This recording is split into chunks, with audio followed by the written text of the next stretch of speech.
Kur u dashurova për herë të parë me Adrianin, isha vetëm 20 vjeçe.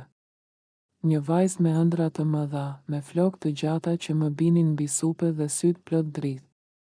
Nuk dija shumë për jetën, por besoja verbërisht tek dashuria. Ai ishte i mrekullueshëm, të paktën ashtu mendoja. Një burr më i madh se unë me 5 vjet, i pjekur, me humor dhe me ato sytë gri që më mbërthenin sa herë më shikonte.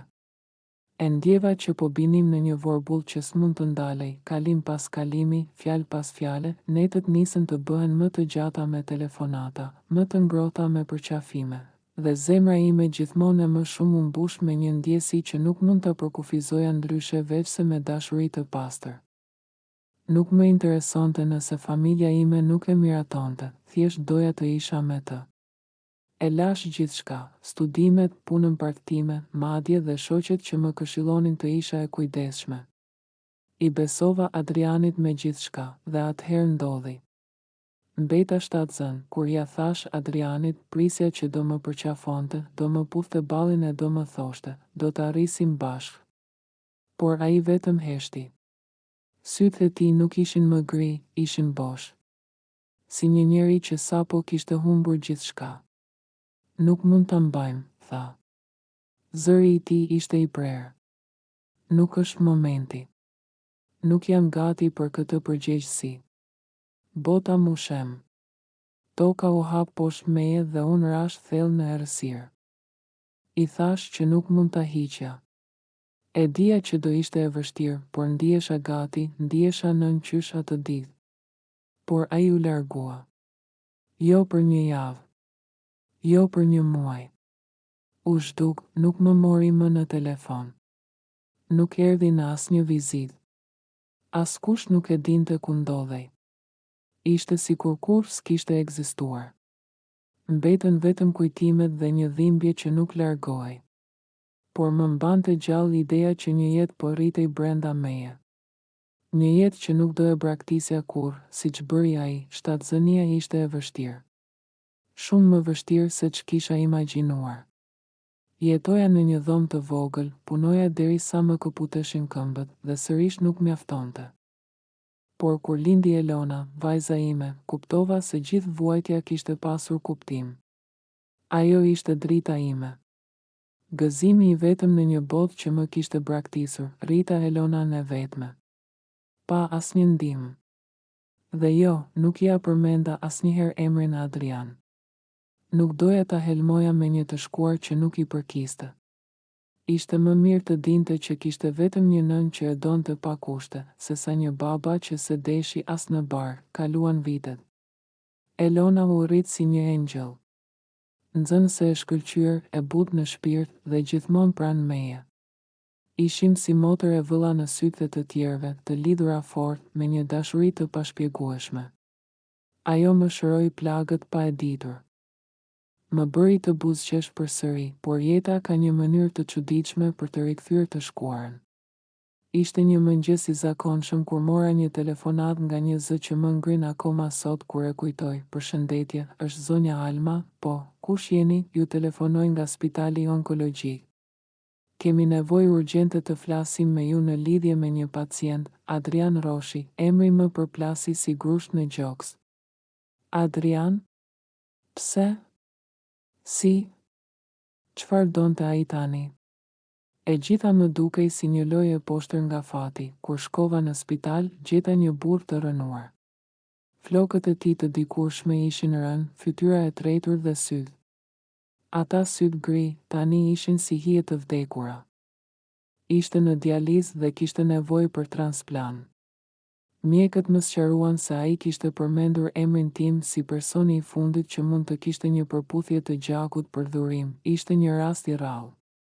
Gruaja me të cilën ishte martuar nuk ishte përputhje. As fëmijët e tjerë që kishte sjellë në jetë më pas.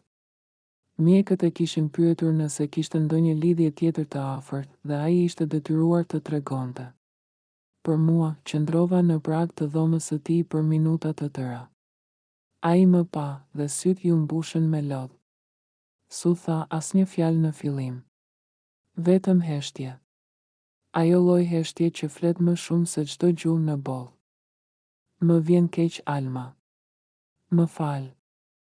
Tha ai më në fund, tani ke nevoj për mua, apo për gjakun tim. I thash me zë të qetë, për ty për çdo gjë që të lash pas. Kam bërë shumë gabime, unë ndjeva sikur po më gërvishnin me thikë brenda zemrës. Po, ai ishte në hall. Po, ishte në rrezik për jetën. Por a mjaftonte kjo që ta falja, i kërkova kohë. U ktheva në shtëpi dhe nuk thash asgjë asaj nate. Nuk fola as me Elonën. Thjesht qëndrova në errësirë dhe qava. Qava për ato net të vetme me barkun e fryrë. Për ato duar që s'më mbajtën kurrë. Dhe për atë zë që tani kërkon të shpëtim, erdhi mëngjesi dhe vendosa të bëja analizat. Po, gjaku im përputhej. Ishte pothuajse si një shaka e hidhur nga universi. Aty ku kisha dhuruar dikur gjithçka dhe s'më kishte mbetur asgjë, tani kërkohej sërish një pjesë nga unë. Kur i thash mjekut që do dhuroja, ai u habit. E pyeta, sa kohë ka? Ai mu përgjigj, nëse nuk e merr transplantin brenda këtij muaji. Nuk ka shumë shpresë. U ula pranë krevatit të tij, do ta bëj. Por jo për ty, për veten time. Për të mbyllur një plagë që më ka ndjekur për 2 dekada. Dhe për të mos mbajtur më peshën e një zemërimi që më ka helmuar nga brenda. Do ta bëj për të treguar se jam më shumë se ç'më le ti të jem, ai qau. I sinqert apo i dëshpëruar, nuk e di. Por në atë moment nuk kishte më rëndësi, transplanti kaloi me sukses. Ai mbjetoi. Filloi të rikuperohej ngadalë. Më kërkoi të më takonte pas disa javësh. Pranova, u ulëm në një park, ashtu si dikur. Ai fliste. Fliste shumë. Për gabimet, për veten, për martesën e tij që nuk shkoi kurrë mirë. Më tregoi që gjithmonë kishte menduar për mua, por kishte qenë frikacak. Kishte zgjedhur rrugën më të lehtë, të më braktiste, të më fshinte, në vend që të përballej me realitetin, nuk e urreja më. Sepse kisha kaluar shumë për ta ndjerë atë ndjenjë. Thjesht nuk doja më të kthehesha në të shkuarën. Ai më kërkoi ta takonte Elonën. I thash, nuk është e imja për të vendosur. Ajo është grua tani. Mund ta pyesësh vetë. Kur Elona e mësoi të vërtetën, nuk foli për disa minuta. E pash që kishte nevojë ta përtypte.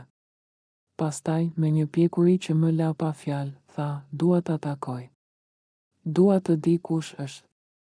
Por nuk dua që të jetë pjesë e jetës time, vetëm nëse është gati të jetë aty për herë. Takimi i tyre ishte i çuditshëm. Emocional, por i kujdesshëm. Si 2 njerëz që ecin në një tokë të panjohur. Por Elona ishte më e fortë se ç'e kisha menduar. Dhe Adrian. Kishte ndryshuar, sot ai është ende gjallë, edhe pse shëndeti nuk është i plotë. Ka filluar një jetë të re, më të përulur. I shkruan Elonës ndonjëherë. Nuk jemi më armiq. Jemi thjesht 2 njerëz që dikur kishin një dashuri, një plagë dhe një falje që ju desh 20 vite të ndodhte, dhe unë jam më e lehtësuar. Sepse nuk jam më ajo vajza që priste një burr që nuk vinte.